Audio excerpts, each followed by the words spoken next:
There's a narrative to everything that exists within these spaces.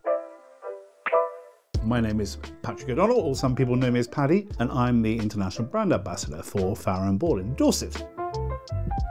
We're here in my home today in Worcestershire, and we're going to be talking about how I use colour, and we're looking at a few rooms here, a few ideas I've done, and kind of ways to use colour, and maybe be a little bit bolder with colour. I used to live in Ireland I lived in London, then I lived in Ireland. We moved back to kind of semi-care for my mother. So this is my mother's house. We took a few rooms that we kind of mainly exclusively use, and we did a bit of decorating, and then the bug caught on, and my mother got very excited about the house as being decorated. She's very tolerant of my style, which is slightly layered. I suppose is a polite way of saying it. Some people might go, it's a little bit bonkers and a little bit eccentric or a little bit busy. The way I bring colour into a home, almost I use a kind of similar philosophy to gardening. I will sometimes put perennials in where it may not be the ideal scenario. Sometimes they prosper, sometimes they don't. It's actually much more about the love of the colour and other elements that are going into the space.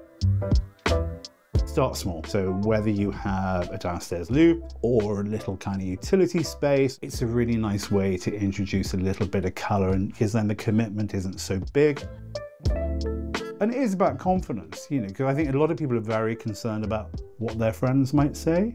And I think the minute you kind of shake that off, it's incredibly liberating. For example, this room, which is my study, I had a particular fabric in here which I wasn't willing to replace.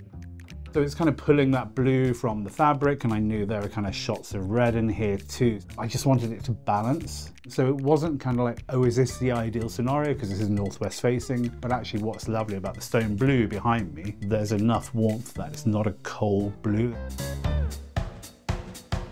When we moved on to decorate the kitchen, I wasn't willing to change stuff that still worked. But there was an opportunity in one corner of the kitchen where the dining table used to be. I put bookshelves up around the table to kind of create this sort of defined sort of delineation of different functions within the kitchen space.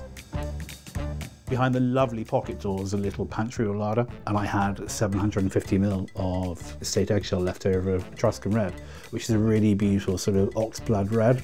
So I just painted the walls in that too, which is a really lovely contrast.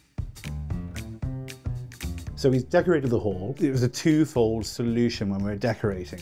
We used this really lovely soft Farrow & Ball colour called Pink Ground, which is really beautiful, and it's really nice because it's kind of like a neutral, but it just gives this lovely edge of warmth. And there's a kind of slightly ugly mirror as you come in. So I was kind of like, oh, what should we do with that? Do we make a feature of it? Do we lose it? So I just created this pearl motif with a sort of highlight on it all the way around.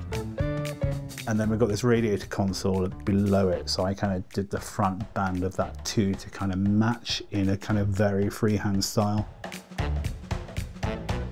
And then as you come through the hall, the staircase, just kind of a very ordinary spindle staircase. But because my mother's of a decent age, and there's a brilliant thing called light reflective value, which really helps you create or define boundaries for people who have slightly diminished sight. So I use a really dark archive green called Sutcliffe green on the woodwork and kept the pink ground on the wall so she can really define the staircase edges, which makes it a much safer journey for her to go from top to bottom.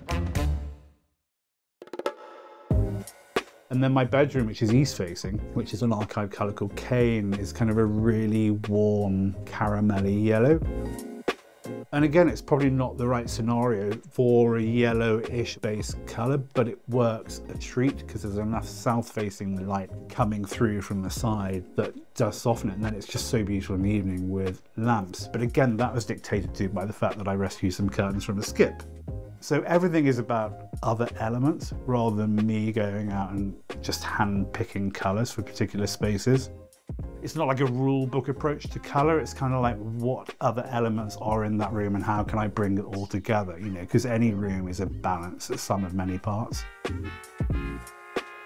And I've got this big chest on chest piece of brown furniture. I was kind of looking at the door because that was in the original woodwork colour of fawn, and I created a brown tape line at the top of the room because when I paint, I'm not very patient when it comes to decorating.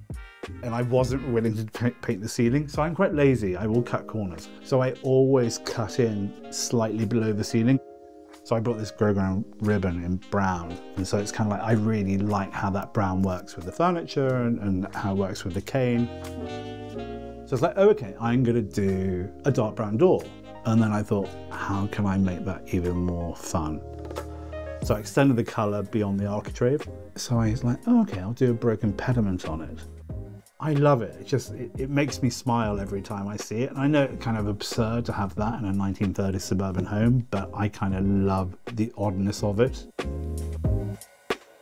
So thank you very much for coming into my home. I hope you found some of that quite useful, and I shall see you all soon. But you can always find me and other Farrow & Ball content on our Instagram account. So lots of love, big hugs, happy decorating. Go and have fun.